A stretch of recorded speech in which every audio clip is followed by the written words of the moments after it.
Yung concealer lang yung dito. Ito yung pakita sa inyo. Oh, there's my logo. Come on. Ito pa muna kayo kapag.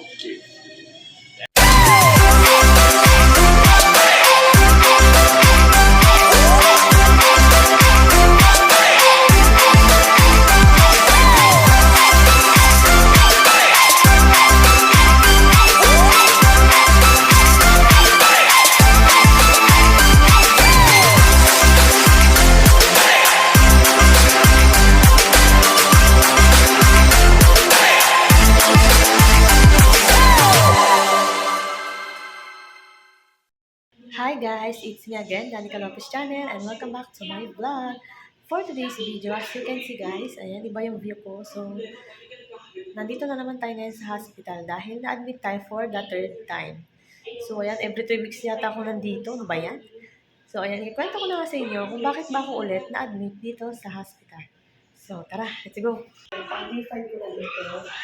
So, nakikita nyo dito guys, naka-factor tayo. So, yung alam is support ko dito sa paa para hindi malaglag yung catheter nyo. Kasi kahapon nag-lift to, natanggal. So, nabaka-inbed natin. So, natata natin.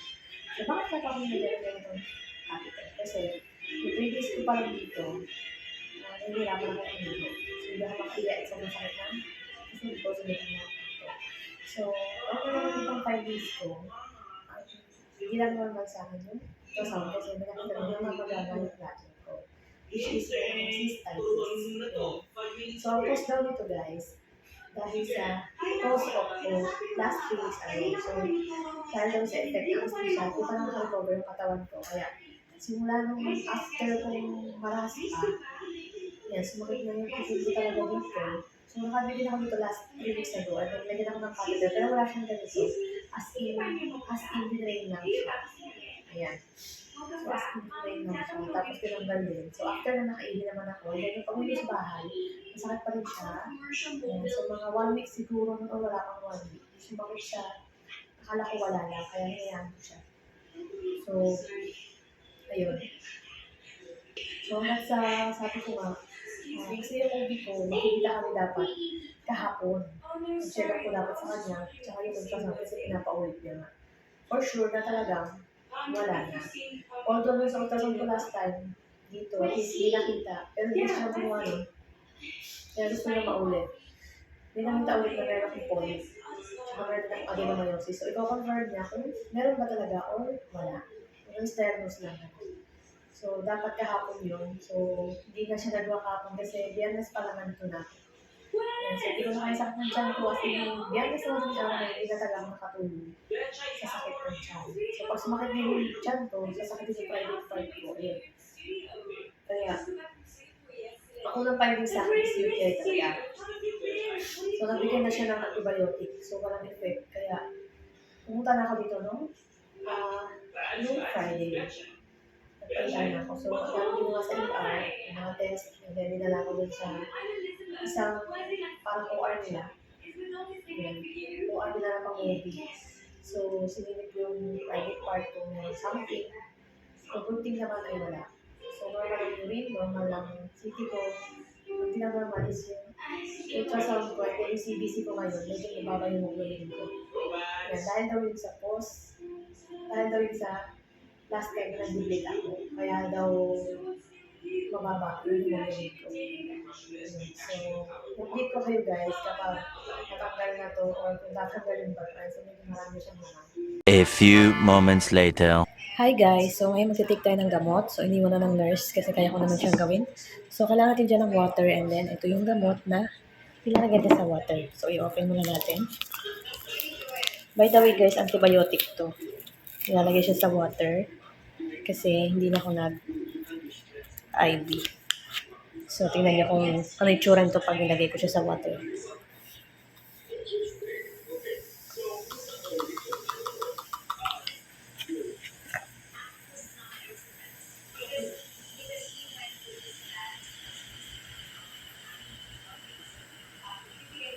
Para siyang Sprite, no? Pero hindi yan Sprite. Gamit yan. So, ganun siya. Yan. So, hindi na ito pwedeng inumin ng walang laman yung tiyan. Kailangan kumain na kayo bago kayo uminom nito. Yan. So, ganyan yung tsura niya, color white. So, meron din ako nito before, yung color red. Mandarin Orange yun. So, iba yung pangalan niya. Pero same lang din sila. So, yun. 1 dose lang yun. So, pinalitan na nga ni Doc. So, ito na yung isa. Yan.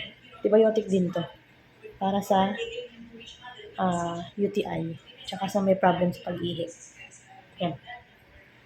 Inumin na natin. Wala siyang lasa, guys. Para lang siyang yung Flumosil. Ganun na. Para siyang Sprite. Kaya sa mga bata, guys, ha, huwag niyong basta-basta inumin to. At dito pwede pang bata. Ayan. Kailangan may advice ng doctor. Kaya kung meron kayong mga ganitong gamot sa mga adults na may kids, ayan, siguraduhin yung nainom nyo na at hindi nyo lalagay ko saan-saan kasi baka mainom ng inyong kids. Yan.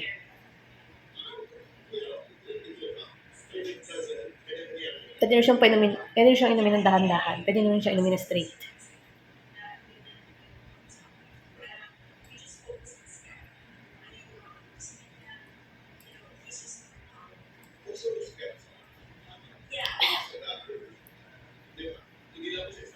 Yeah, so done. So guys, pang day 5 ko na dito at ngayon ako nakapag-vlog kasi hindi tayo ngayon masyadong in pain. Although ngayon may pain pa rin pero hindi na gaano. Hindi na siya umabot ng 10/10. So nung nakaraan kasi yan yung mga pain scale ko, 10/10, 10 out of 10, 7 out of 10 nung nandito ako. Ayan, tapos 8/10, 9/10, 9 out of 10, 8 out of 10, 7 out of 10, ganyan lagi ang pain ko. Hindi siya nagsi-6. Kung magsi-6 man siya, bihira. So, kahit na may gamot na ako, may meds na ako, so, grabe pa rin yung pain ko. So, severe pain talaga. So, story time na. Bakit ba ako nandito ngayon ulit sa hospital? Kasi nga, after ng operation ko, nakaramdam ako ng sobrang pananakit din ng puson ko. So, nandito din ako noon, nung after raspa ko. So, yes, guys, na-DNC tayo last March 14. So, today is April 6 na po at mag-1 week na tayo dito sa hospital. So, nalagyan ako ng catheter noon, nung last 3 weeks ago after my raspa. Kasi, nung 1 day after raspa ko, doon na lumabas yung mga effect ng aking post-off. So, ang naging epekto sa akin noon, dun sa operating room, ang naging epekto sa akin noon is yung anesthesia ay talaga namang nanginginig ako. Mula umpisa hanggang doon sa recovery room, sa monitoring nila. Ayan. So, nung labas na ako, pumunta na ako sa room ko, wala naman akong naramdaman. So, kinabukasan, ang naramdaman ko nga is sobrang sakit ng puso ko. As in, talagang hindi ko na alam kung anong gagawin ko. Iyak na ako, ganun, sumisi ko ng sakit. So, noon, 8 out of 10 lang. Nagbela ko ulit, 10 out of 10 na. Kaya, dali-dali na silang tumakbo, tumawag ng doktor, and then, ayun na, decide yung OB ko na palagyan ako ng catheter doon sa resident niya. So, yun naman, nalagyan ako ng catheter, pero dinrain din agad, so tinanggal din. Kasi hindi naman niya pinag-stay doon para lang may labas ko yung iwi ko, kaya nilagyan ako panandalian ng catheter, so dinrain lang nila yung iwi.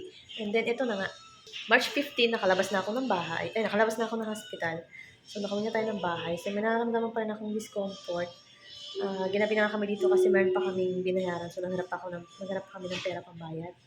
So, I hope naman ngayon wala akong pabayaran. I-cover naman siya ng HMO namin. So, yun na nga. Pag-uwi ko galing dito, medyo masakit pa rin yung aking puso. Sabi naman ng doctor is, magkakaroon talaga ako ng minimal discomfort dahil nga doon sa operation ko. Siyempre, kinayod yan. Kaya, yun ang isa sa mga symptoms. Tsaka meron din akong light bleeding. So, normal daw yun. And then, mga ilang days hindi nga siya nawala, ganun pa rin. Ayan, so nung nagpa-check up ako sa OB ko, 1 week after my DNC, sabi ko masakit pa rin yung puso ko, so chinek niya. So, ayun, nagpagawa siya ng urine test. Ayan, so nag-positive ako sa UTI, so binigyan niya ako ng gamot. Hindi ko siya agad nabili.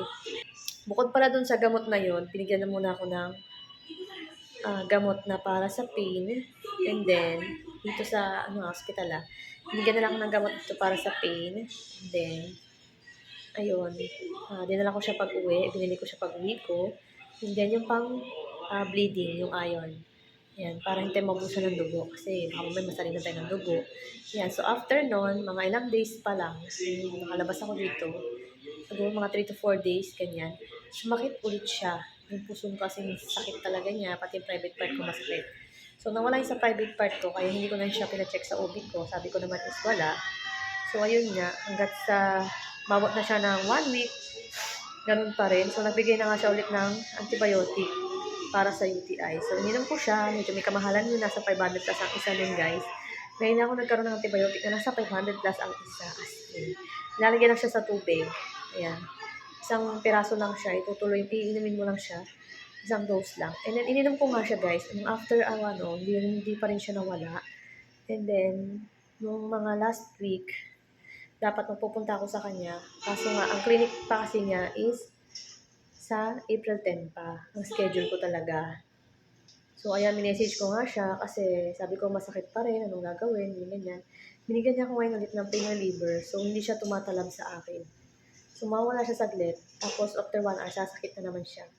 Hanggat sa ilang araw na sumakit na talaga, sinasalisan ng private part ko, hanggang sa hindi mo talaga kaya, di ako makatulog ng madaling araw ng Friday. Kaya naman nung tanghali, decide na ako pumunta dito sa ER. So, sinugod ko yung sarili ko dito, guys. Sanay naman kasi kami na sinusugod namin yung sarili namin dito sa hospital. Dahil wala namang magtutulungan kundi kami lang. Yan. Mga sarili lang namin. Buti na lang may HM tayo. Kahit pa paano, malaking tulong na rin yun. So, ito naman, punta na ako dito sa ER. Yan, nung Friday. And then, inassist naman ako agad. Sabi ko, sobrang sakit ng tiyan ko. Umabot siya ng 6 to 7 ang pain. And then, dinala nila ako doon sa isang room. Ayan. Kasi doon, dalawa lang kayong patient doon. And then, maya-maya, nilagyan ako ng, ayan, IV. Naswero tayo. And then, nilagay siya ng pain med. So, hindi siya tumalab. And then, yung mga series of test na ginawa. Ayan. So, like, yung dinala ko doon sa Genesis ulit. Doon sa OR na pang-OP. So, sinilip yung private part ko kung meron daw infection. Good thing naman ay wala. So, in-observe ako doon mga 4 hours siguro yun. 2 to 4 hours. And then, nilabas din ako doon. Nagbigay sila ng paracetamol through IV. So, hindi rin siya nawawala. And then, binalik din ako sa ER. So, in-observe din ako doon. Mga bandang 9 or 10. Sabi ng doktor doon kung nawala ba yung sakit, nabawasan ba. Sabi ko hindi. Kaya, decide ako na magpa-admit na. So, in-admit ako. Tinawagan yung OB ko, ganyan-ganyan. So, sabi ko nga, papa-admit na lang ako. And then, nung pagdating ko pala dito sa ER, nilalagnat na rin ako. Kaya medyo minagnat na rin tayo. Sinat. Kaya nakakita ko dito sa taas ay 11:30 ng 11:30 ng gabi. Ayan, so madaling araw, may nadaan na doktor, resident ng OB, tapos yung resident ng resident lang ng OB. Ayan, to check. Sabi ko masakit pa rin, ganyan-ganyan. Nagbigay sila ng maraming iba-ibang klase naman ng pain reliever yung binigay. Pero, wala pa rin effect yung gamot. Through IV, tapos ginawang oral, wala pa rin.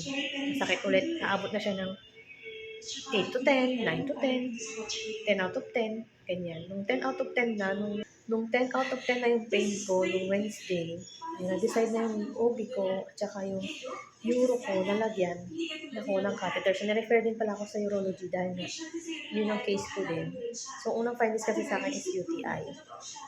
UTI lang dapat. Ayan. Ayan, nilagyan ako ng catheter. Ayan, so ngayon meron akong catheter, tapos doon malabas yung urine sa bag. Then hanggang ngayon naka-catheter pa rin. Hindi ko mapakita sa inyo guys kasi nandun. Ayan, pang 2 days ko na naka-catheter, and then sabi nga ni Doc is iuwi nga daw tong catheter.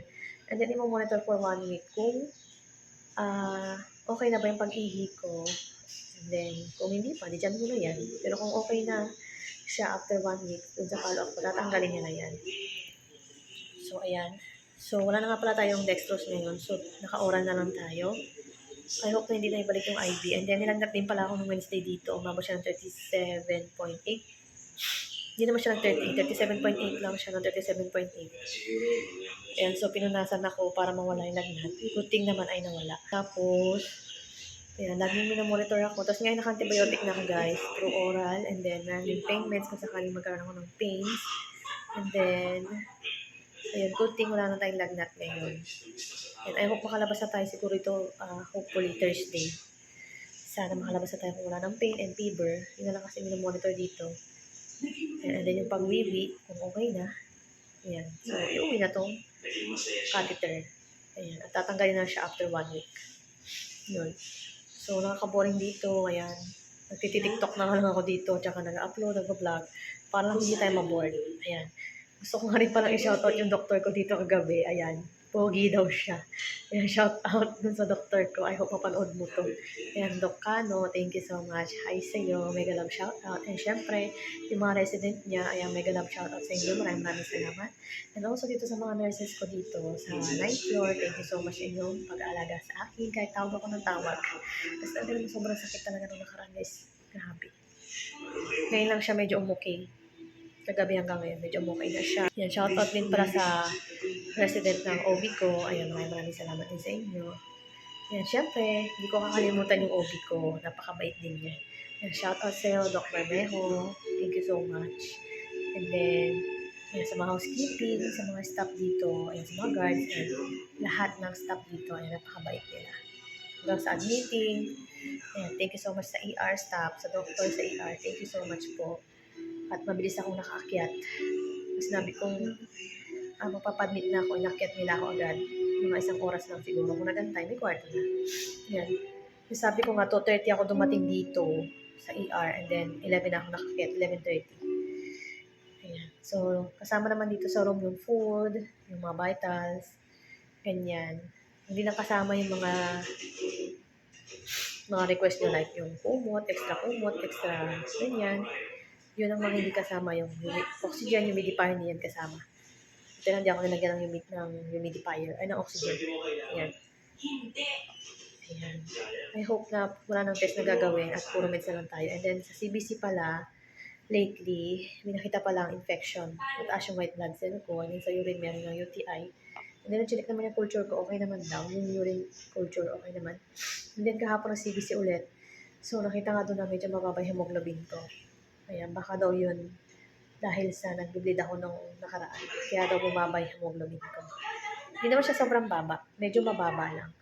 Yan, meron din mga matataas doon sa CBC. Hindi ko alam kung ano yung sabihin ng mga yun. Basta may matataas, may mabababa. Basta alam ko yung hemoglobin ko is mababa. Yun. Yan. So guys, kung kayo naramdaman, huwag nyo na akong gayahin na pinaabot ko pa ng 3 weeks bago ako magpa-doktor, magpa-ER. Ayan. Kasi naman, napakamahal ng gamot ngayon. Kahit may discount ka na, mahal. Antibiotic ko sa talambuhay ko, guys. Ngayon lang ako nakabili ng antibiotic na sa 500 plus. Buti na lang at nakakuha ko ng financial assistance dun sa in-applyan ko. Sakto naman, guys, na dumating yun, tinawagan ako. So, nakabili ako ng antibiotic. Ayan, so, nung Biyernes nga, hindi ko na talaga kaya. Kaya nagpa-ER na ako. And then ngayon, pang 5th day ko na dito. Ayan, so, yun lang. Kompleto naman dito. May ref, may TV, maganda yung siya, maganda yung ambience, maganda yung kwarto. Ganda yung bed, lahat.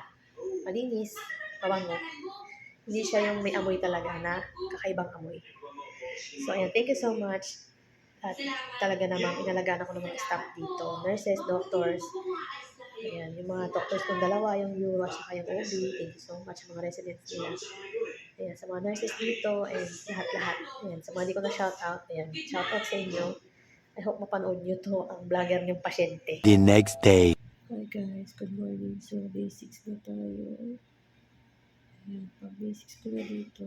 At ano ko natulog kagabi kasi sumakit yung chan ko tsaka rin sa mismo pinagkabit yung catheter. So, sobrang sakit niya. Tapos, mga bandang 10 ata yun. Ayan, so, nag-BP ulit. So, tumaas siya 140/80. 140/80. So, nabigyan naman sila ng meds. So, tinutulog ako ulit. So, mga ako natulog kagabi mga 8:30 or 9. Tulog na ako. And then, ngayon, mga bandang 4 a.m. Hindi ako nagkamot kasi sakit na naman yung chan ko. And then, siya-check ko na yung BP ko. 130/80. Kasi sumakit din yung dibdib ko kanina. Pero weird yung hindi masakit yung dibdib ko. 140 yung BP ko. Ngayon, nung sumakit yung dibdib ko, 130. Update ko kayo later kung makakauwi na ba ako bukas pa. Hi guys, so day 6 pa rin tayo. So, meron akong good news sa inyo. Ayan, so good news guys, nakapag-shower na tayo kasi iti talaga yung katawan ko. Ayan, so next good news ay tinanggal yung heplock ko kasi wala naman ang ilalagay tsaka nabunot na pala. Kala ko namamagat yung kamay ko. Pero hopefully, luckily hindi naman. So, ayan. So, ngayon, kaka-update lang ng isang doctor ko. Although hindi siya dumaan, pero sinabi na ng nurse. Ayan, so, for discharge na tayo tomorrow. I think tomorrow. So, wait na siya sa advice ng isa kong doctor, which is yung urology. Yan, yung OB nag-order na siya ng discharge, and then yung urology na lang inaantay namin. Kung makakalabas na tayo bukas. I hope makalabas na ako bukas kasi 1 week na ako dito. Yun lang. Good night! Hi guys! Dinner time! Ayan ang aking food. Tingnan natin kung ano. Okay. I'm done for today's video.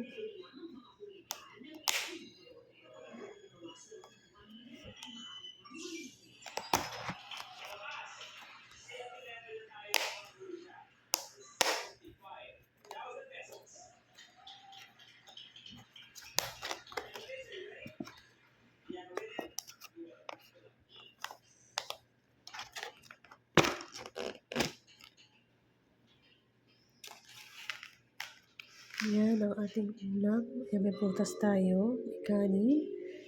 Wow! Sarap ng ating ulam. Yan, at merong vegetables. Yan, let's eat. Siyempre, meron din tayo palang water. Yan. Check is 8:30 PM na. And quick update lang. So, day 6 pa rin tayo. And nakakain na ako ng dinner, nakainom na ako ng aking maintenance, nakatake na ako ng inhaler, nakasabay na ako ng isa kong gamot sa nose, and then naantay ko na lang magbigay yung nurse ng mga meds ko bago ako matulog para dire-diretso na. Yan, tapos mag-check sila ng vital signs maya-maya. Kaya mamaya na ako matutulog para tuloy-tuloy ang tulog. Mga bandang hapon, nag-update na ulit yung nurse.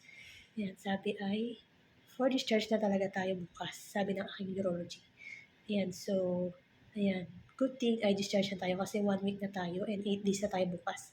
And yung catheter pala guys na nakabit sa akin, dadalhin ko pa rin yun and mag-follow up ako sa urology ko after 1 week, and then meron silang mga gamot na pinapauwi, especially meron din bagong reseta yung OB ko since medyo mababa ng hemoglobin ko. So binalik niya ulit yung iron supplement. Ayan, kasi medyo mababa ng hemoglobin ko gawa nga doon nung dati na nakaraan na nagbe-bleed ako. Kaya yun doon yung naging cause nun. So, I hope na hindi na siya bumaba, hindi na siya bumagsak. Ayan. So, matatagdagan naman yung medicines natin. So, iniinom ko dito ngayon ay, kasi naka-oral na tayo. So, ang iniinom ko dito ngayon ay 5 or 6. Ayan. Kasama yung pain reliever. Pag hindi, 5. Pagkakasama, 6. 6 or 7, ganun. Ayan. Plus pa yung gamot ko na 3. Bali, 10. Ayan, 10 po yung iinumin kong gamot. Ayan. Yun lang guys, update ko kayo bukas kapag makakalabas na tayo. So, hindi na ako naligo guys kasi malamig dito. Charis. Natamad ako maligo and mag-shower. So, ayan, kumain na tayo ng dinner. Tapos na lahat-lahat. And good thing is wala na tayong heplak. Tinanggal na kagabi. Yun lang. Bye! The next day. Hi guys, so ngayon day 8 na tayo. And finally, discharged na ako. Ayan, sabi ng aking 2 doctors ay discharge na ako today. So, ayan, meron lang akong mga meds na kailangan i-take and meron akong mga follow-up check-up, and then next week siguro baka tanggalin na yung catheter ko. Sana matanggal na. Yun na. Bye!